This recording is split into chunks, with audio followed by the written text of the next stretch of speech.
It is at this time of year that we celebrate Easter, a time where we pause and reflect on the death and the resurrection of Jesus Christ. In the moments leading up to his death, the Bible records that he stands trial before Caiaphas, the high priest, and stands trial before Pilate, the Roman governor.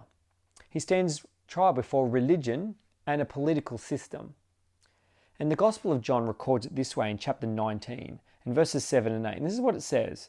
The religious leaders, the Jewish leaders, replied, "By our law, religious law, he ought to die because he called himself the Son of God." When Pilate heard this, he was more frightened than ever. He was afraid before, but he was more frightened now in the knowledge, or the suggestion of the knowledge, that Jesus was the Son of God, that Jesus was in some form a deity.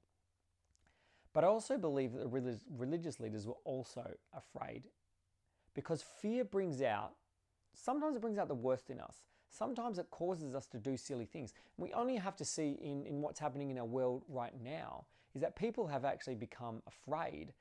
And we've heard the stories on the news where people start to hoard things, where people start to look after themselves and forget about other people, and they become quite selfish. And fear can do that to us. Fear can cause us to make decisions and do things that we wouldn't ordinarily do.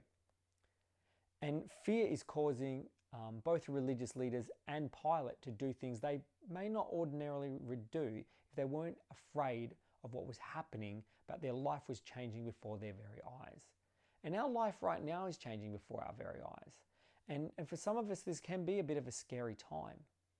But something that I reflect on, and something that I think deeply about, is that when we are afraid of something, when we put our fear, when we have a high level of fear, I've come to realize that this fear is just another type of faith. If we're afraid of something, if we're afraid of this virus taking over and destroying life as we know it, if we're afraid that we will get sick, if we're afraid that we might even die to this virus, if we're afraid that we might lose our job, if we're afraid that our livelihoods will crumble in front of us, it's not a matter of whether they will or not. If we're afraid of it, we're actually believing that it will happen. We're putting our faith in that event. And in a funny way, we're putting our faith in this virus, which sounds a little odd if you ask me. But I think God is asking us to put our faith in him. Scripture tells us that the fear of the Lord is the beginning of wisdom. And so my suggestion to you today is perhaps we need to stop putting faith in our fear and start putting more fear into our faith. Fear of God, fear of him and who he is, but the reliance on him that he will do what he says he will do, that he will look after us, that he'll provide for us. If we seek first the kingdom, then all these things will be added unto us. Will we today, in the midst of what's going on around us, pursue a faith in God, or will we pursue a fear in some of our future?